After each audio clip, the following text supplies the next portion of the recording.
Today we'll be going over a variety of stuff, and I think we're going to start actually with John talking about the putting the MOC on a new social media platform. Hi everyone, I'm John. Good to see you. It's quite a late meeting, this one, isn't it? I just had to prepare dinner for the fam, and then get out of it. So to come and talk to you guys. Well, it's lovely to see everyone. I know I haven't been in this conversation before, and I do know a few people here. Clive, Charlie, Nika. Good to see you guys. And wanted to talk a little bit about this idea that has come up of how we might produce, if you like, in the sense of making available or making visible or making shareable or making doable, this quite abstract idea of the Museum of Care. And one thing that we've been thinking about is it's primarily a social idea that exists to galvanize community and foster conversation and bring people together around ideas, none of which are particularly owned by anyone, but that all should be able to flourish. And that might be quite a different function to the idea of a museum, which is maybe about seeing, looking, touching, if you're lucky in a museum, but not usually. But that museums aren't usually, or the exhibiting spaces aren't usually particularly social. There's usually a museum cafe that might be social, or you might go with your friend and be social. But that the notion of museum isn't particularly centered around supporting conversation. It might be around supporting interior conversation, as in I might see an exhibit and reflect on something that's new to me. But that perhaps the social aspect of what a museum of care might consist of would be good to think about with an existing digital social platform or technology or whatever it is. So we've been thinking a little bit about Discord as a place where that might happen, which has some interesting roots. I'm sure lots of people know it here, but it has interesting roots as a place for gamers to come together, and rather kind of in a rather contradictory manner has proved itself as a place for social and political organization, albeit for the alt-right. And Discord have recently taken quite explicit steps to change that. It's free. You have to be invited to join it. We had some getting on board typical types of problems when you want to get into something new, but then once we resolved them, it was quite straightforward. And that some Discord or something like it, Slack is quite similar because it facilitates channels and each channel can have a different conversation in it. And that perhaps if there was a collective interest on a certain topic, then that could be a Discord workspace or a server, or however we want to divide it. And that the people that were interested in participating in that conversation would be freely able to talk about whatever they wanted, uncontrolled and relatively unsupervised. But that perhaps at a certain point when the conversation had coalesced around particular themes, or Discord also allows for a lot of file sharing, so you can upload all manner of different file formats, images, animations, movies, GIFs, what have you. That particular channel might then be publishable as a room in the Museum of Care. So there might be some direct relationship between what goes on socially in Discord and what becomes visitable in what we think of as an online museum. But this would be an infinite museum with an infinite number of rooms, but which could also potentially have wings. So there might be an anthropology for kids wing, for example, that contained an infinite number of rooms on various topics. This would probably involve speaking to the folks at Discord and getting their support for it. But that we might be able to do things like dissolve the walls so that you could simply walk through them, or reach out to touch a thing that was in a room and walk through the thing into the room that was behind it. There might be a room with just a webcam in it, and that's all. And we could start to think about not just an infinite museum, but a museum with transparent and translucent and translatable boundaries and walls. And why shouldn't you be able to jump up through the ceiling and see what's in the floor above? And all kinds of interesting spatial experiments of that kind. Can I put an image in the chat? I'm just going to upload an image. I just had a interesting work Christmas do that was in Animal Crossing. It's quite a big file, apologies for that. And that's experienceable on a screen, on a phone, but also with a VR helmet. And that's delivered through Mozilla Anti-Zoom, if you guys know that. An interesting sort of alternative technology to Zoom. So I just really wanted to sort of open this conversation and perhaps bring up these, first of all, this idea of two maybe distinct layers that have different functions. One, social, communitarian, let's get together, talk about whatever we want to talk about. And two, let's decide what of that conversation is worthwhile to make visible. That's one half of it. And I guess the other half is what types of spatial metaphors do we want to think about? Are they rooms? Do they have corridors? Is there an antechamber? Is there a lobby? Is there space? All these kinds of things. You know, very specific things tend to happen in entryways of museums where people gather. At the moment, museums all have one-way circulation systems. All those kinds of things that we could think about. Should the whole museum be a labyrinth, for example? Should the whole thing be a puzzle that you can only solve by visiting rooms in a certain order or in a certain way? I guess the central idea there is that it should be and could be really playful, and perhaps shouldn't be thought of as a spatialized catalogue, but might have some interesting behavioral affordances for what's possible. In that, I don't know if you can see that screenshot, but what's kind of weird about it is that you can actually walk through people.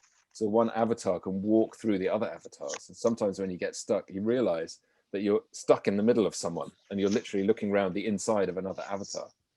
And that just made me think about this museum of care and how people might interact when they're in it. So not just with exhibits, but also with each other. You can talk with keyboard and voice. So enable microphone, you can talk with voice, you can upload files. So one of my colleagues had put in a well-known Wham Christmas song. There are others, but we were kind of interrupting it by uploading other songs that might have been more radical in nature. So it affords loads of different types of interaction. How exactly we use Discord, that's very open. And I can send a screenshot of the one that I use. So I teach in a university. I teach a master's degree in user experience design at the London College of Communication. And we use Discord quite a lot. Yeah, uncensored library, Minecraft, great. All of these ideas, I think, are really fruitful.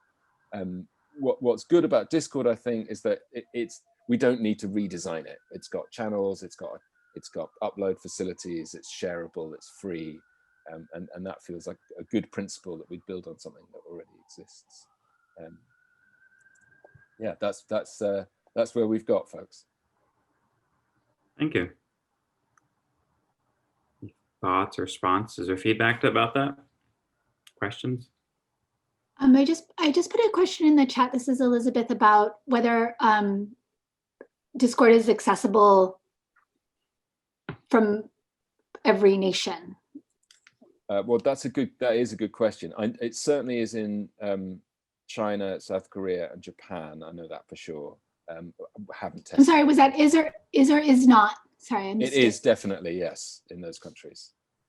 Thanks. But that's a good question, Elizabeth. Yeah, to be determined, I guess.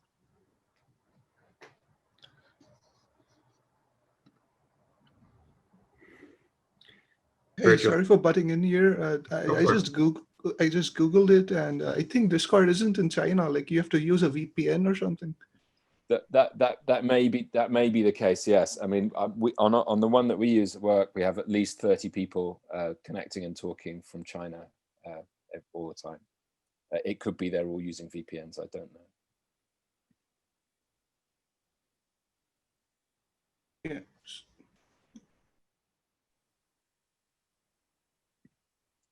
I love the idea of a speakeasy, Maggie. That's great. Yeah.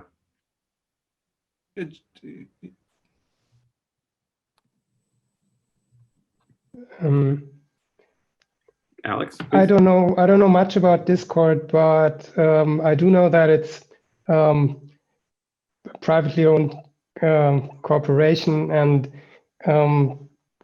that doesn't charge for its product, which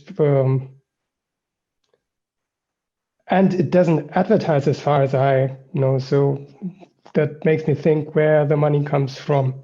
And the only thing that I could imagine would be user data or whatever we post and share there.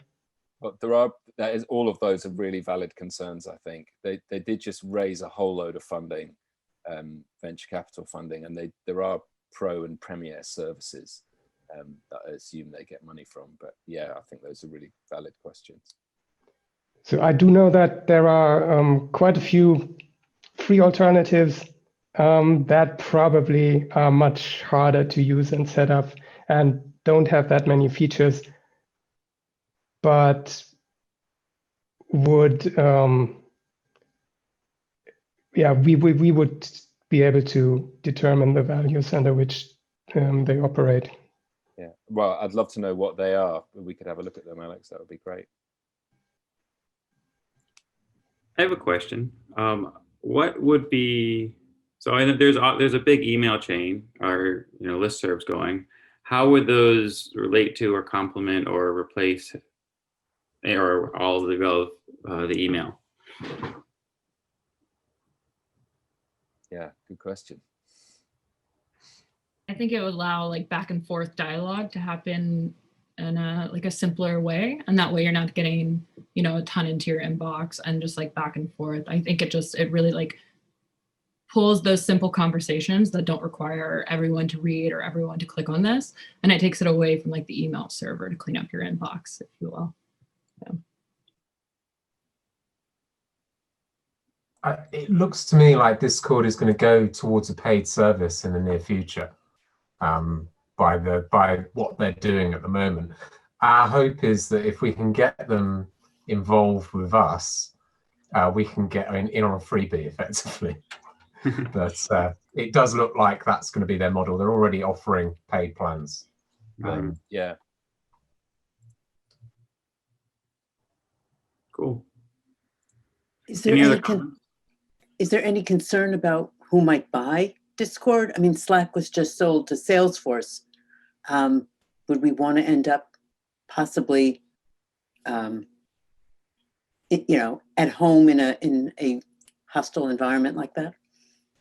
Possibly hostile. I don't know. I mean, like, can I respond to that like real quick, or else would anyone else like to go? Please do. So firstly, like it is like a closed garden. So if we set up a server there, the only people who are going to be there is the ones we want in the server, basically. And down the line, if it does get sold to other people, we could just delete our server. And the bottom line is it would be like sort of a public space. So you wouldn't like discuss things that you wouldn't otherwise discuss in public, basically. So and then given all of these tools like Slack and Discord, like it's like pretty, like once you get a hang of that general format of like doing things, I think switching from one to another is like, it's not a big deal, I guess. But yeah, like that's my inputs. Like it's a public space after all. Like even if you set up a server and have only the people you want to be in there, but it's not like a closed room meeting at the end of the day, basically. Sean, you had a comment? Yeah, I think that there's a larger question around this topic, maybe like the more meta question about what we're becoming. Because if this, I mean, as we're defining what Museum of Care is, it's gone, you know, at times I think it's going to be like a network, at times I think it's going to be a platform. It kind of feels like if we're going to have this really active online virtual communications method in these rooms there, and we're also going to have this in-person physical presence of the actual places you can go and be, then what we're really kind of turning into is some sort of community or almost like a subculture. And in that sense, like, sure, Discord, sure, Zoom, sure, Gmail, like we're using all these things because it won't necessarily be a central aspect to this. So I don't have like a problem with Discord. I like Discord, but I think we need to think about like, what are we? You know, how is this changing the shape and the definition of the project as a whole? So that's all. Yeah, I kind of, yeah, agree with John because I don't know if I'm just being narrow and I don't understand anything about the internet, but I don't see, yeah, I said this already, but I mean, Discord is a chat and I don't see how a further chat can help us. I mean, I see how platform can help us. Like, you know, Airbnb is a platform or Woofing is a platform. You can just go there and you do the Woofing stuff and you do the Airbnb stuff there. But I don't see how, I mean, I can see Discord helping people. I don't know. I'm just confused. Yeah. So I'm going to intervene here and say, there's a lot of great things we can discuss on this, but I want to keep us thinking about time here. So there's discussions we can continue on email. We can kind of table this for later as well, but there's lots of stuff to definitely discuss here. And thank you everyone for bringing up the various points. We have notes taking, so they're all being recorded and we can kind of move on from here. I think the next thing on the agenda is discussion about the visual assemblies and whether people need letters to participate in October. Is that Unica leading that, or who's that leading that discussion or question? Interesting. So we're not going to go through the usual, what is it called? Like, for example, infrastructure group and other things, because we have a presentation on visual assembly. I don't know if it's a bit longer and we should be saved for the second half. But what do you think? I was going by the agenda points, but I think, yeah, updates can go first maybe to get those out of the way, get those done, and then maybe we'll go to the VA. That sound good? Cool. Sorry, I think I'm misreading my agenda here. So can we go on to just updates from the different groups? We'll start with Yash talking about the initially called Decisions Group, but I think we're trying to rename ourselves. Yes. No, thanks, Matt. And anyone else from the Decisions Group, definitely feel free to chime in if I've missed out on anything. But yeah, I think to give you all some context, you know, some of us have been meeting fairly regularly to just think about, you know, process and consensus and how do we facilitate these meetings to really get the most out of them and, you know, make sure everyone's voicing their opinions. But also, you know, we are making decisions as we go each week. So I think this is just more of an update to say that, you know, we exist. We call the Decisions work group, but we are considering a rename. And what we've been working on is just trying to collect different ways of consensus making and facilitating meetings such as ours, which are being used in other social movements. You know, there's like a lot of anarchist literature, a lot of direct action movement histories, something quite interesting such as, you know, nonviolent communication, which is called NVC. So we kind of put together this doc with all these different types of resources to first understand, you know, what does it mean to run like larger meetings and facilitate them in a democratic way and in a way that, you know, like David used to call it political pleasure. So in a way that, you know, really makes you enjoy being part of this group. So that was the first thing we did. We just collected a lot of resources. Then we did a lot of readings across the board, and then we started testing out some mock sessions. We've been doing mocks around 5 people using formal consensus to decide how to order a pizza or where do we go on a holiday, for example. And we've been trying to apply some of those learnings in these meetings. So you see like a different facilitator every week, and we have eyes, so someone who's looking at the meeting and sort of seeing how people are feeling about what's being spoken about, if anyone's raising their hands to talk and so forth. And then of course we have people who are taking notes. So I think this is just to like let you all know what we are doing. We're going to keep doing this, and I think for us what's next is to try and write down some principles, not rules, just some guiding principles for what is like the ideal way to facilitate Museum of Care meetings. So I think over time, like I think each of us have had a chance to facilitate these meetings or other assemblies. So what we're doing now is kind of mapping out how do we, what are the principles specific to Museum of Care by which we should be facilitating our meetings, So that's currently what we are working towards. But yeah, that's the update. But guys, anyone else from the decisions group, if I've missed on anything, feel free to jump in, yeah. Thanks, Josh. Any quick questions about that? Yeah, I think one thing that was totally conclusion that we arrived in one of these decisions meetings was that it is very important to, the care aspects of all of this. And we were able to make it grow in these smaller meetings. And I think that it's important that we, try to make smaller meetings more often, because then, people get to really, they become a community. Yeah, definitely.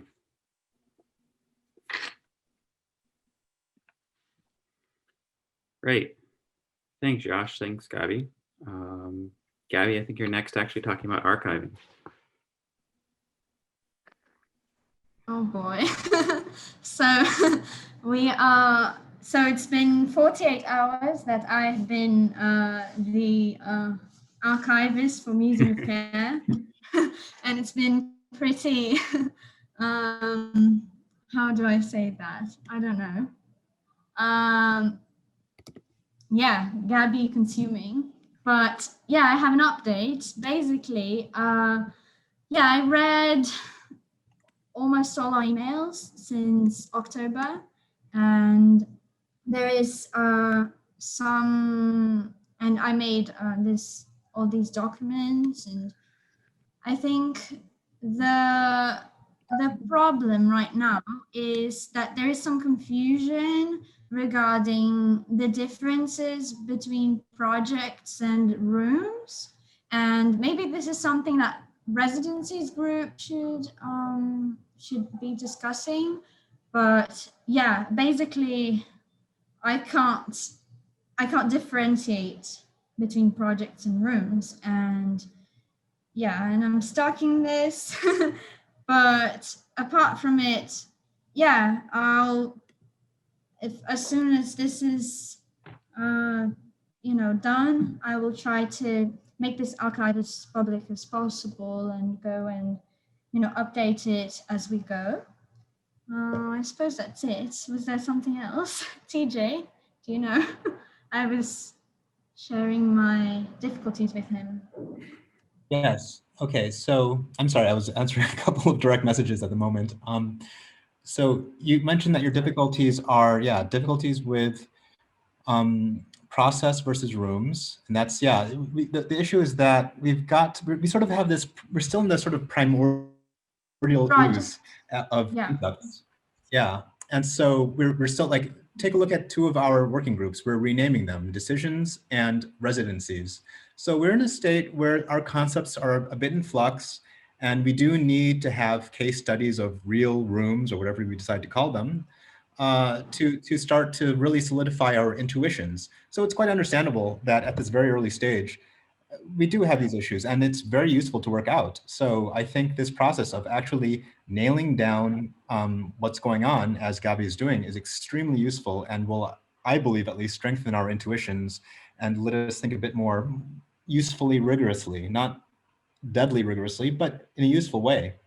Clear our confusions. That's my view, at least. Yeah. So yeah, this is being done at least, and there's hope. So yeah. Thank you. Thanks, Gabby. Any other questions about that? As it obviously a process just starting, but Archives are boring anyway. So I suppose no I question. definitely disagree with that. Archives are amazing. No, I think so too. But yeah, they're important. So yeah. Could I make a quick comment? Yes, please. This is just, I was just going through the archives and I saw, I think someone has uploaded David's old lectures from the 90s on social theories. It is mind-blowing. It's like 104 pages about the history of social theory. And I think I know what I'm doing this weekend, basically. So highly recommend checking it out. That's great.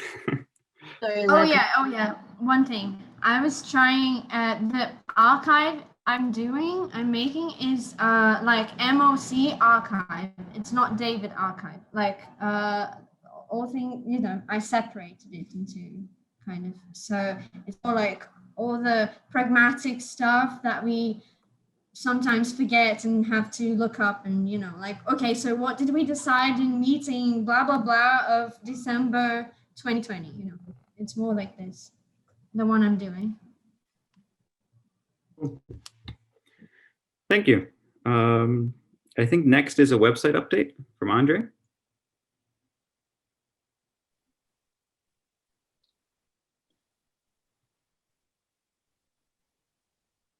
Andre on?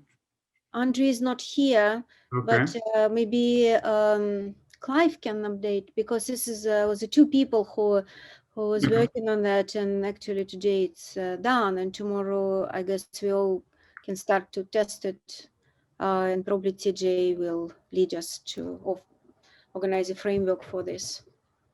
Maybe Clive, would you? I think you've just updated everyone, Nika. I don't know. That's basically it. Yeah. Yeah, I think Have a link because it's so beautiful. I'm so happy. It's like my happiest day in my life. it's still a bit. There's a few glitches in it. There's bound to be, but yeah, ostensibly it's all there. I haven't checked any of the content, and that's kind of what you lot have got to do. But it's sort of and test it on various browsers, that sort of thing. I haven't even looked at it on a mobile phone. So, but over the next few weeks we'll sort it out, and it'll be live while we're sorting it out, basically. Cool. Thanks. So yeah, I think TJ sent an email out to the main email thread with a link to it and ways to provide feedback. So check that out. That was just sent before the meeting started. Next up is fundraising. Nika, did you have any updates on that? So basically, I wrote even text for the website, for the new website that we edited with Charlie today. But to make it short, so now we are going to divide fundraising in 3 parts, and one of them is for the as we were talking from the beginning, from our first assembly, it was the fundraising for the infrastructure. We also talk from the beginning that we are not going to go for big money here. We have a budget. We don't need more money than we need for the infrastructure, for the like website. Like for example, now Andre, who is not on assembly, but he was working all day, and before that he was working on programming our site, and so Clive was directing him, and he did a design. So that's what called infrastructure. and so with this new site, we put donate button, and we put a very clear budget of how much we need every month. And the moment this money will be gathered, we just stop fundraising, you know, until the next month. So we never get more money than we need for that. We also never will try to get this money, will not get this money from the big funders or from the private individuals, because I already talked to several of them, and it looks like it's very difficult. It will be difficult to remain independent in this case. So, and that's for infrastructure.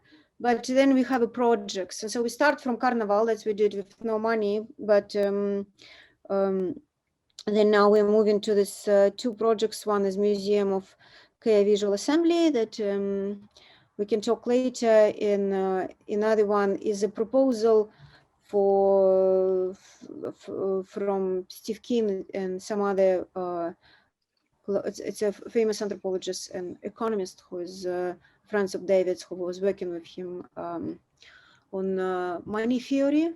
And these particular projects would be, we can apply, or like the people who is doing them can apply for the one big funding.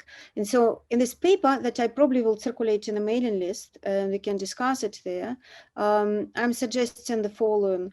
I'm suggesting for after we open Museum of Care in next October, by that time it looks like we will have plenty of rooms and projects. And I suggest that we will be more like a federation. So we would not have like a central organization that then will fundraise for everybody. Because in this case, whoever will happen to be in this organization or in the core group, they also will make decisions, even if they don't want to, which projects come first, you know, which projects come last, and which projects is not coming at all. So, but if we have like a framework, then everybody can make their own room, or like first fundraise and then make all their own room and be responsible for that. And that's very much as we started with residences that then turn out to be rooms in which the people who participate in Museum of Care, they're not donating the real estate to our group. They're doing with this their houses or whatever, where they live in, whatever they want, and they're just telling us, okay, for this time, I have this capacity, and that's what I'm happy to do. And the moment they're not happy with us, they're just withdrawing.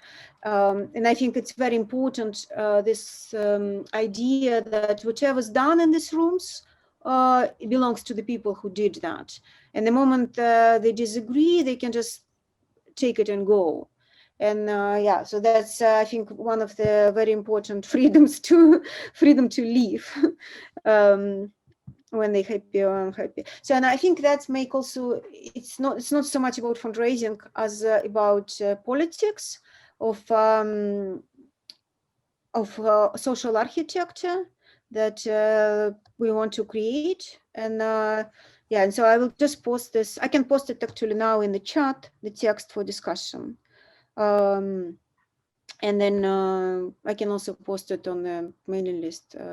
So I feel confident that now we start in the website and advertisement campaigns. So I hope we will be able to collect money for the core group for infrastructure group to be able to function and get paid. And I think we have to pay everybody who was involved already. So some people, for example, give their own money, like TJ paid for hosting and some other stuff.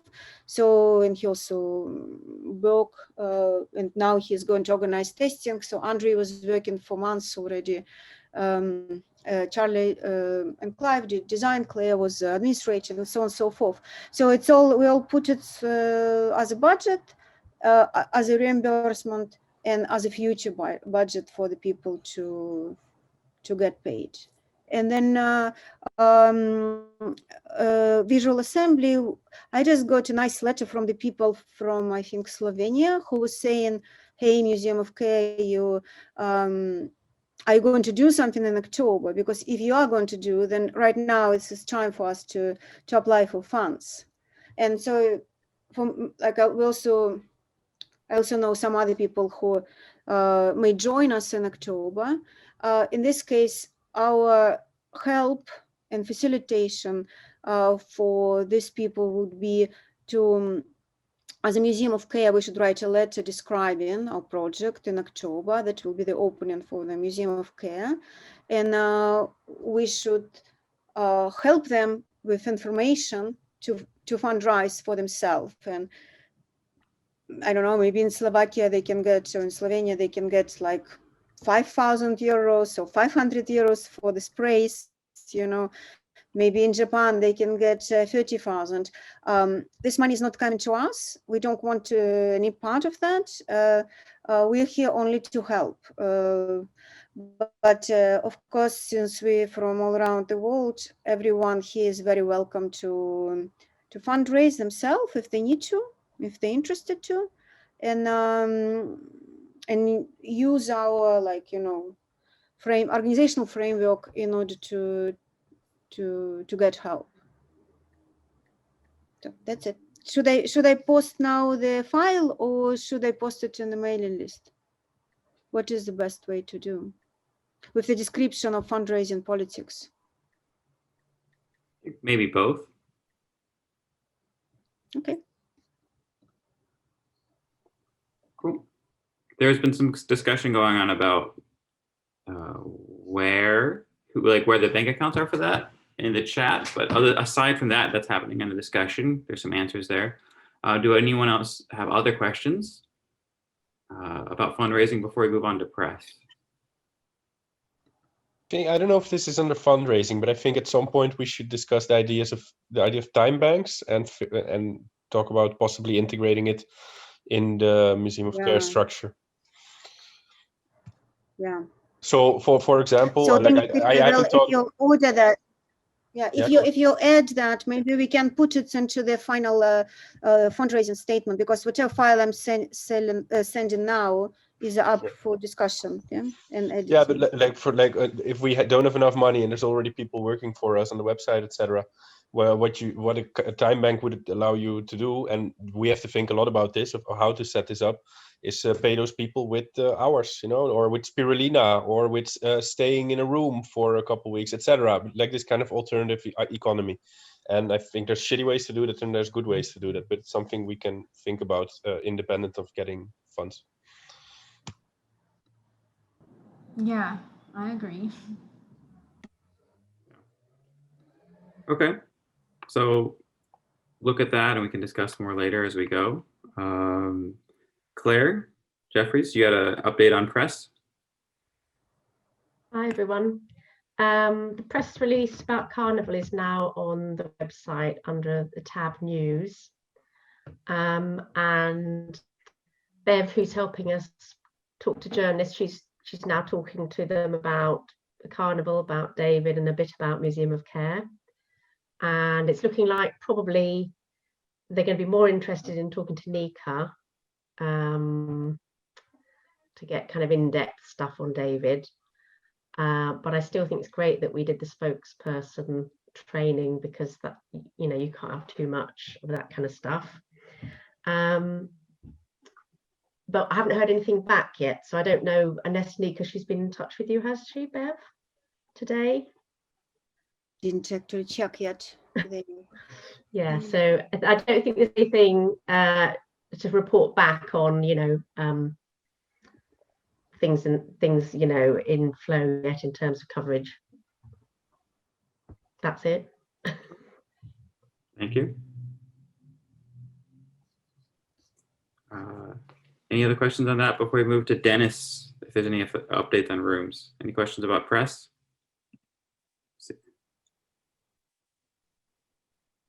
No? Okay, Dennis, are there any updates on rooms? I mean, we had before last week, the reading group, we had a residencies meeting, and after that, people have been generating these rooms, right? I'll share the Excel sheet now. Hold on. I'll do that in a minute. So there's now, I think, 30 room proposals or something, and we have to figure out a way to make them a bit more presentable, because an Excel sheet is not really, not really presentable. So that probably has to change, and I don't have the right answer to that yet, because I think if we just put it on the website, it's going to lose the interactive aspect, which is, I think, important. But yeah, this goes back to the question of platform and Discord, etc. There's just no solution yet, and we don't need to rush that. Also, there was this email today. Somebody suggested renaming the residencies group to the rooms group, and I think that's a pretty good idea, actually. Oh yeah, and there's one question I have. I mean, I do know a lot of people setting up spaces like this, and like, should we now reach out and try to get more spaces involved rather than just people involved? I think that might make sense at this point. I have a quick question, Dennis, which I guess being part of the rooms working group, I should already know this, but these room proposals that are in the spreadsheet that have been coming in the emails, which have all been really great, are these more theoretical ideas just to show examples to people of what kinds of things we would have? Or are some of us actually like kind of proposing that we're going to do this? Because that's one of the reasons I haven't actually sent one yet, is because I didn't want to be on the hook for it necessarily. I think like the idea last week was that I would send out a few examples, and I did not mean them to be realized, but just to have an idea of what a room proposal might look like, so that more people could start generating them, and that's what people have been doing. And I don't think most of these will happen, but I think it's sort of nice to have a list of ideas, and then how it goes from idea to an actually existing room, that's another question, I think. But if we have this list of ideas, then perhaps spaces can choose, hey, this you can do in my space or something like that. We have to come up with a sort of way that works. But they're not all going to happen, and you can make up all kinds of silly ideas. I think for now that's totally fine. Yeah, this is exactly the thing I was saying. All your conclusions are my conclusions. I'm just making this list of ideas and taking all these ideas and putting on a list. I think I also concluded that this next step for residencies, rooms group, should be contacting people who have spaces they would like to offer for the better version. Because, of course, yeah, I think obviously more people will want to offer their spaces formally when we're more formal, when we're more like not better. So yeah, I think for now we need to, I think the next step would be this. Maybe we should get. I also made a pitch list or something. of available spaces. Sorry? Sorry, go on. Yeah, I also made a list of available spaces, and yeah. Cool, maybe you can send it later. But yeah, maybe we should make a pitch or something, right? Like an email that we could even send. There's this mailing list, Perf MTS, that sort of grew out of PAF, which is a space that some of you may know, in an old monastery in France. And that mailing list has like 10,000 people that work in sort of like performance art, but also a bit of this alternative world, not purely academic. And like, I'm sure a bunch of things would come out of that if we just put it on the mailing list, and I think I can probably do that. And yeah, as I said, I know a bunch of people setting up spaces here just in Galicia. I know like 13, 14 already, and some of them would be interested in these kind of things. But maybe we need to make a pitch, make a very short text explaining what it would mean to get involved and what would happen. Because like just about everybody I know runs some sort of residency or art space, or has some room they want to do something cool with. But I guess we need to, I hate to say this, but we need to be offering them something. You know what I mean? Instead of just, hey, can we use your room? And we're still aiming that nothing starts before October next year? Is that still the target date? This like launch on the 11th? Like there's no need to like rush something and try to get active physical spaces in the spring. We still can take the time to plan this out for an autumn launch. Sorry, go ahead.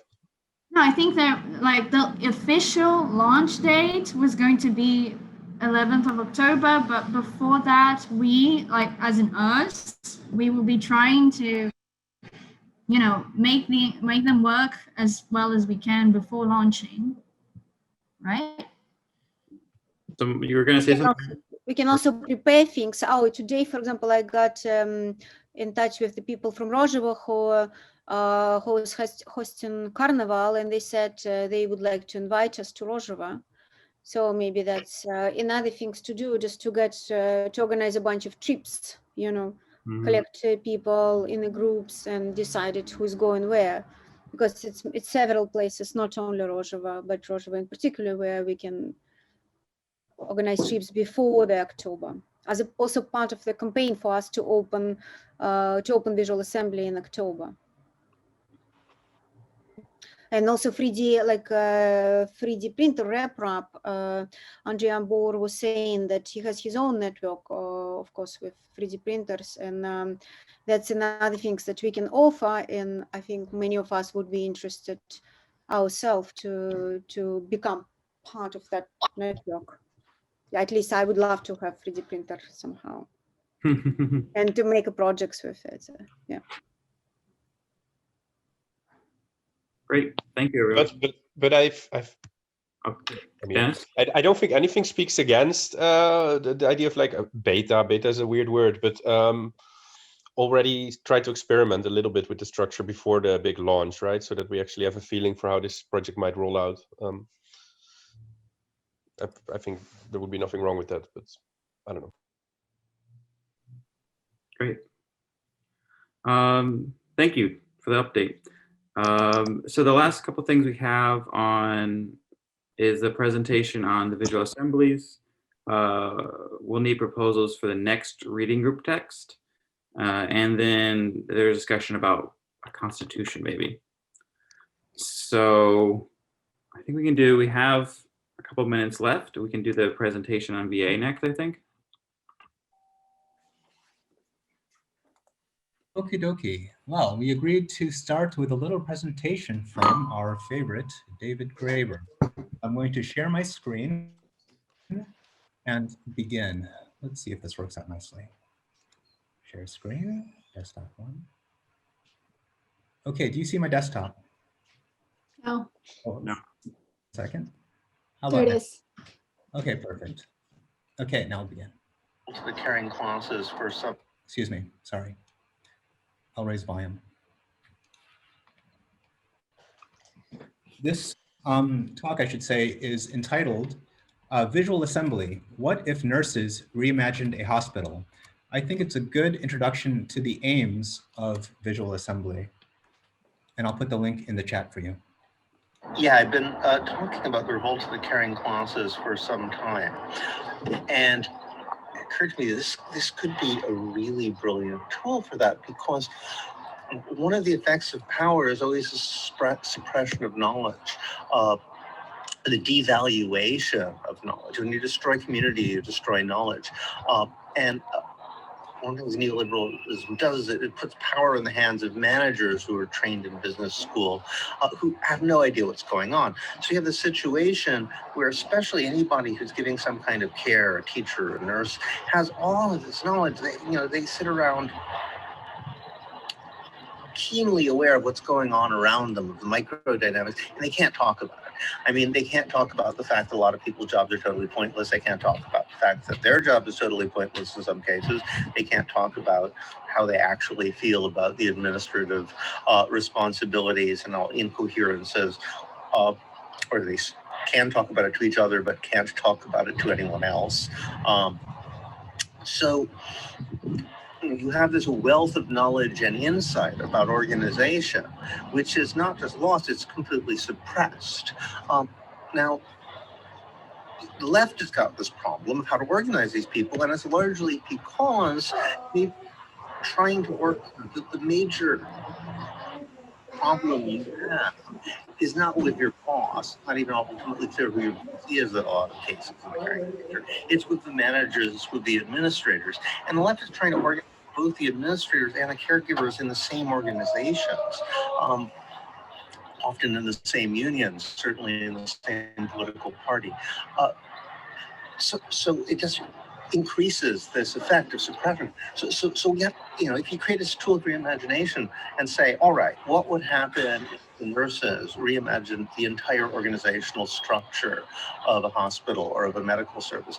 You would be unleashing this wealth of insight that has been systematically oppressed. And one of the major ways that oppression is actually felt on a day-to-day basis is what you know but you're never allowed to talk about. Now take all that stuff that you know and you're never allowed to talk about and turn that into a power that can transform society.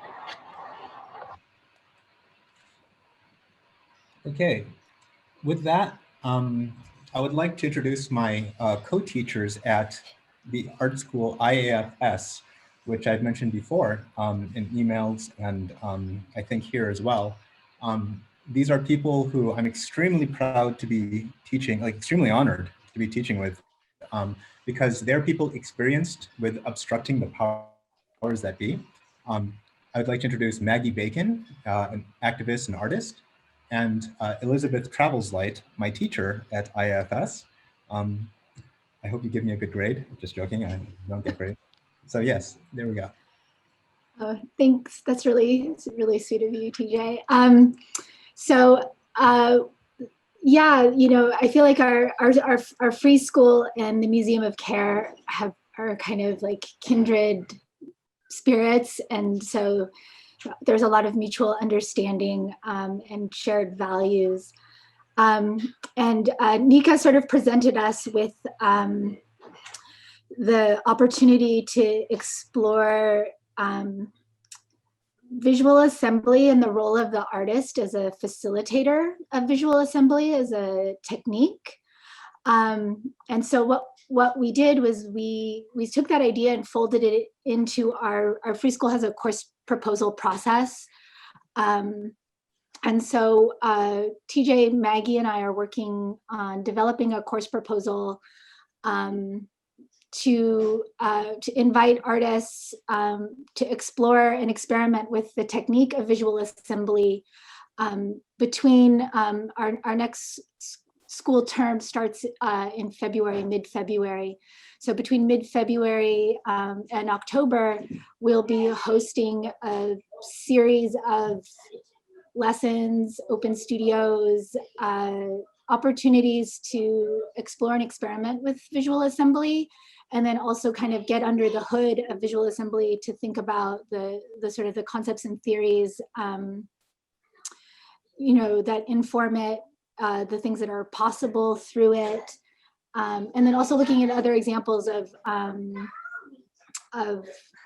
creative work where artists are working as facilitators to make interventions into public space. So that proposal will be approved in mid-January, and between January and February, we'll be in touch with you all in case there are artists here who are interested in just testing it out. How does that sound?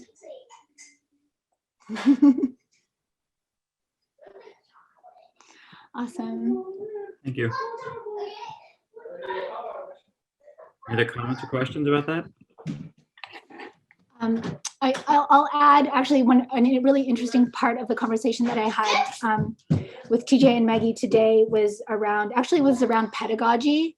It's something I think it's something I think about a lot as a teacher, but especially as like, you know, formally I'm a math instructor who works with visual artists who are disproportionately allergic to math. I mean, general population already allergic to mathematics. Artists, like it's an exponential aversion. But so I'm often thinking about pedagogy and how to, you know, invite people to think through concepts, materials, languages that are maybe not their first choice or their favorite. So we're going to be doing some experimental pedagogy as well. Like I think one of the first things I would like to do is like have some like just an open studio time, and we can take turns reading aloud from another art world while people work, so that people don't have to actually read the text. They can just listen and think while they play with chalk or whatever. So. Yeah, what really excites me about this project is that this is really applicable to our reading groups as well. That when someone asked, what were you saying? I don't remember ordering two of these. Okay. Okay. Someone asked, one of the potential learners asked, will I be shunned if I don't do the readings when confronted with our reading lists? And my immediate response is that, yeah, I'll just write some, TLDRs, too long didn't read, in other words, summaries. And then that got me thinking about the rabbit hole that Elizabeth just mentioned about how I think we're like culturally illiterate, that when you look at the etymology of the word read, you find to advise, counsel, persuade, discuss, deliberate, rule, guide, and so on, arrange, equip, put in order, forebode even. There's also read, which is kind of silly, but okay. And it seems to me that that is a social and physical process, not the act of looking at symbols on a page and getting that into your head. And so it seems to me that that might be interesting to apply to our own reading groups. Having people read beforehand and then discuss it, maybe that's backwards, who knows? And speaking of in-depth stuff on David, since the press likes to focus on that, and that's why they want to speak to only one of us instead of the rest of us, he explained once, I think to me, that while he read, he writes down little dialogues with the author. And of course, that really, impressed me. Like, oh, okay, that makes sense. Like it should, reading a book, could be a dialogue with a person that you imagine and who's living to you. And so, yes, for me, a lot of the output of reading a book is writing down notes. I do that on my iPad. And when you look at David's work, since that's a lot on the course guide, he's a sort of a flaneur, as his arch enemy, his frenemy, Nassim Nicholas Taleb says. In other words, someone who likes to take a long walk, so when he's writing, you sort of feel like he's going through various, going around and taking the scenic route. And so after I write notes on my notes, and then I start to see the map and so on and so forth. I don't want to bore people, but yeah, this is very exciting for that. And I think that it can really be applied to our reading groups, and I hope we do that. I think that actually offers a great transition to what's our next reading group discussion text.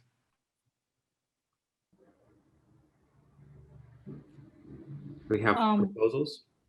Did we finish the previous one? The previous article? Did we finish discussing it?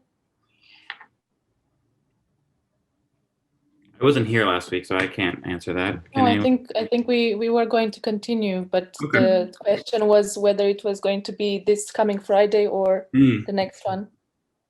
This coming Friday, for those of you that celebrate it, is Christmas.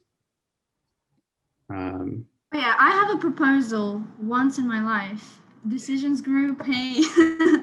So, yeah, I was into the idea of having either drunk reading group on Christmas Day or just normal reading group, because yeah, our silly idea was to have a drunk reading group. But yeah, now that I was 48 hours straight looking to this computer screen, I thought maybe it could also be an idea. So we have 3 proposals to get a little holiday for a week. So yeah, I have 3 proposals in my mind. One, so no reading group on Christmas Day, drunk reading group on Christmas Day, but maybe I won't be there, but you guys can do it. And normal reading group on Christmas Day. Maybe we should use a whiteboard thing. Yeah, I can try that. Does that make sense, everyone? Well, you can even try a quick decision-making process of we have the idea of nothing next week, a drunk reading next week, or just a normal reading next week. I think what we can do now is does anyone have any questions about those proposals? Drunk reading is fine, but I can't drink because I'm on my.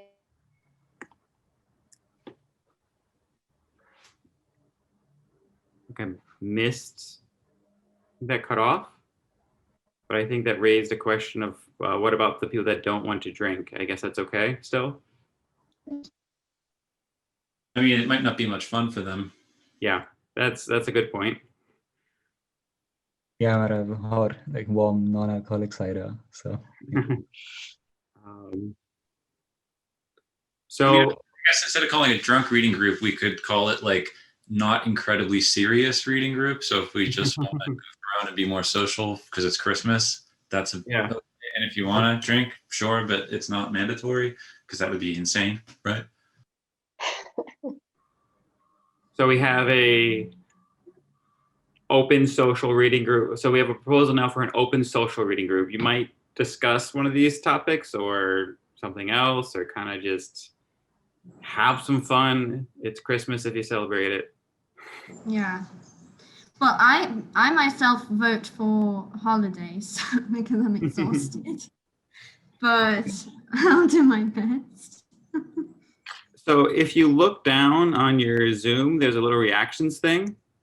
And if you click on it, you'll see a hand clap, a thumbs up, a heart, an open mouth, and then a ta-da. Can we have everyone go through and see if we can try this of voting? A thumbs up is yes, let's do, the first proposal is yes, let's do we'll call it a silly reading group on the 25th. And then, O is no, you don't want to do it. So can everyone go through and put your thumbs up or thumbs or O face since there's no thumbs down? Oh, just one thing. I think obviously I prefer silly one, but I also want to have a little bit of a moment. So I think that at the same time, for example, next Friday, so next Friday is Christmas, and then the other Friday, oh no, it's not the 30th, okay. So first. So we will have like we will have assemblies on 2 holidays. And yeah, I think that's mainly the question, maybe some people here want to, be. Well, let's break it up. We'll talk about Friday. Next Friday is the 25th. And then after that is New Year's Day. The 1st would be the following meeting. I think I briefly saw a whole bunch of thumbs up for the silly one on the 25th for those that want to attend. Did I see any, I guess, objections to that? Again, if you don't want to attend, that's great. I don't think we're actually going to be discussing the continuation of the text, but do we have any strong objections to that?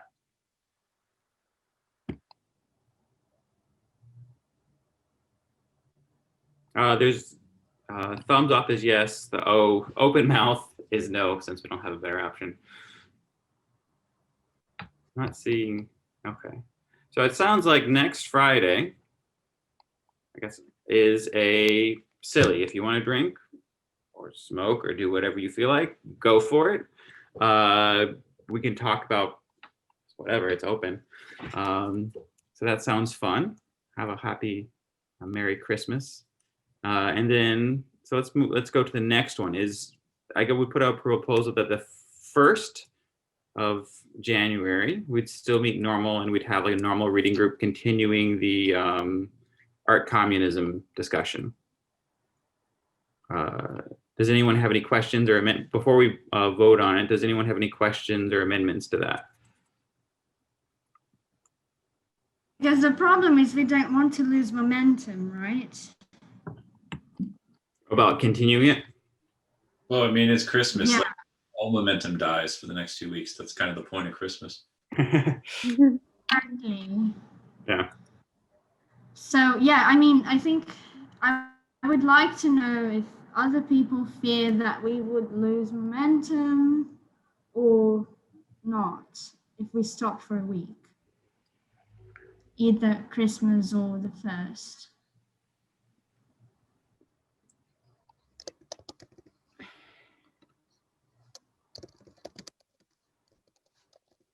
Any other concerns about the 1st or?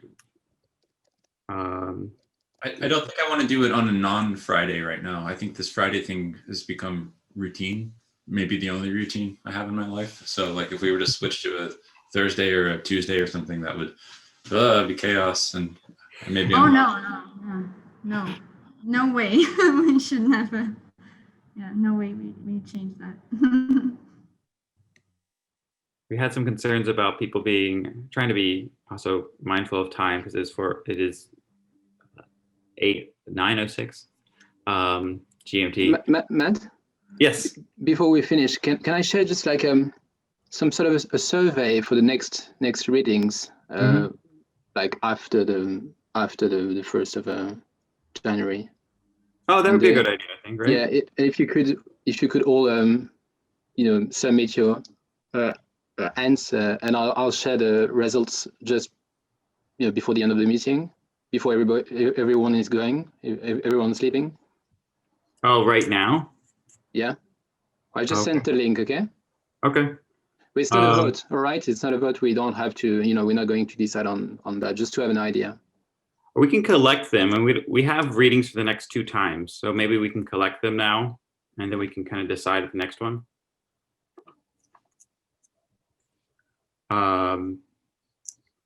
So the second proposal was for the 1st. We had some concerns about people being horizontal still on January 1st from festivities. Do we have? I'll just put that out there. We can push it back another week. But the proposal would be we continue as is Friday, January 1st, 8 p.m. GMT. Does anyone who supports that? Thumbs up if you like it. O-face if you're against it. Matt, just one question. Yes. Could you just share how to do the thumbs up again? Yes. If you go to I'm on my computer at least. If you move to the bottom, you'll see like participants, chat, screenshot, reactions. You click on the reaction, and then you'll see 6 different options there. They're all positive. So a thumbs up is going to be, yes, this is a good idea. An O-face is, not necessarily that you're not going to attend, but it's almost more of a block of like, we really shouldn't do this. New Year's Day is sacred. I don't know. Or I think everyone will be wasted. Whatever your main reason why it's an objection to not do it on New Year's Day. There's a pandemic. You all should stay home on New Year's Eve. Save lives. So let's all vote. Thumbs up for yes, or thumbs open mouth for no. So I don't care about New Year's Day. I care more about Christmas because probably, I don't know how many of you will be full of family in this day. Yeah. None. I'm seeing lots of thumbs up. You are my family now. Cool. Okay. So I think I'm not seeing any objections to either of these. So it sounds like our decisions are, and we're working on this process. This is a preview. Our decisions are next Friday, 8 p.m. It's going to be a bit more free-form social Zoom gathering. Bring a drink, whatever you like. The following Friday, January 1st, we're going to continue with the art communism discussion, part 2. Great. And Vasily sent that link out of recommendations for the further reading groups. So we can start collecting that, and maybe we can actually discuss that on the 1st. So we know what to look forward to. Okay. Yeah, I can already share the stats if you want, the results. Great. We have some options there. If you want to share those real quick. Sorry, I just voted now.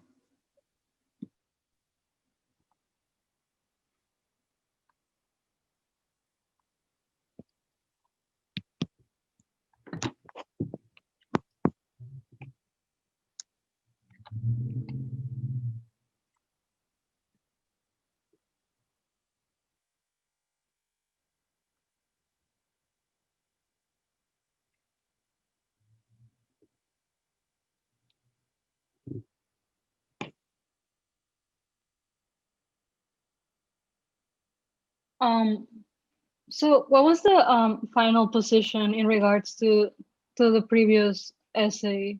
Like I guess I missed it. I left it a little early, so I missed a part. What was the general consensus? We're going to continue reading the previous essay next on the 1st of January. Oh, okay, all right, good. So it looks like Beyond the Monastic Self is the current vote for the next reading topic. Is there a link to that someplace? No, not yet. It's being formatted and is being translated, as I understand, into 2 languages, and we'll release that. TJ, is it fine if can we actually read it? Can we actually discuss it in a reading group? As it is unpublished, so I don't know if we want to share it. I'm sorry, I didn't hear that. If I understand, that's a goal that we have a reading group. Since it's unpublished, do we want to share it? Yes. Well, before, yeah, if we want to have a reading group, I think we should. Yes. I mean, no, good yeah. Maybe we agree to not share it outside of this group, or is that something? No, Just going to chime totally in and say fine. I really don't think it matters that it's not published. Like, anyone should be able to access it. Yeah, you're right. With regards to impact, TJ, what do you think? Like, would I don't know, what else? I mean, it's like we got to starting the year with a nice bang. Of course, since I have an evil mind, I think, yes, how can I maximize the impact to benefit Museum of Care? So my capitalist corporate self, of course, looks at such things, but also wouldn't it be fun to have a nice reading group, and whatever happens, happens. And I would like to advertise it to people, because I have been getting lots of questions about it after the LSE memorial when I mentioned it to people. Yeah. And I just never had the time really to do that. And I wanted it to have something like a reading group so people can understand it together and not as hyper individuals. So I'm gonna just stop ranting. Yeah, that makes a lot of sense. Yeah. Well, thank you. We've run a bit over. Oh, sorry, go ahead. Yeah, looking forward to like conversing about it in the reading groups. Don't we like? I think Claire wanted to talk about constitution. Oh yes, thank you. I missed that. Claire, can you please talk about constitutions? Oh, hi everyone. I'm really struggling with my Wi-Fi today. It's been awful, so I'm sorry if this doesn't work very well. But we have been talking a little bit about the infrastructure and how to set things up around the recognition of this system being something which needs to be able to modify itself and grow. And there are significant benefits, I think, to having a constitutional basis which everybody agrees to, and so that we could align ourselves around something of a solid agreement, which then makes it simple to bring people in so that everybody kind of knows where they stand. And there's many elements to this, but I know that Nika knows somebody who was involved in setting up Momentum in the UK, which is kind of what do you call it, Nika? It's like a kind of more radical left part of the Labour Party doing momentum-driven organising. And I've got the experience from Extinction Rebellion, and I think there are probably some other cases that we could look at to find different ways that people have built constitutions which help then to hold a movement or an organism which is quite fluid and organic together in a way which without this sort of rooting agreement or document or something is more difficult to keep things together over time. And so I suggest it would take quite a lot of time to put together. So it's not, we won't make it quickly. But I think we should think about how to do that. And anyone who's got ideas or research to bring, then maybe have a think about it over the holidays. And when we come back together, we can compare lots of different versions and different approaches. And maybe we think about how to nominate a group of people who would be able to form a small team to work around it, and we could bring it back for feedback and input and evolve it over time. I don't know if you have anything to add, Nika, from our, we were just talking about it earlier today. Yeah, I just think it's like extremely important to have like these founding documents that will allow everybody to know where we stand and define the territory. And maybe I would like to discuss the way how this constitution could be written. And in this case, I would advise against having a small group who will then bring it to the public discussion, because public discussion is very much depends on who organizes that. And so I would just put everything online, and whoever has time always come in there and, you know, put all discussion online. So this will be much more transparent. But initially, yes, if we can set up maybe a special assembly only to organize a little presentations about different type of constitutions and how they how it was working, like in Iceland recently, how they did in Chile. It's many places where it happens, so we can just learn from other situations like that. It's a good thing for everyone to think about in the next coming weeks. Thank you. Any other topics of discussion before we head off? Anything else on the agenda that I might have missed?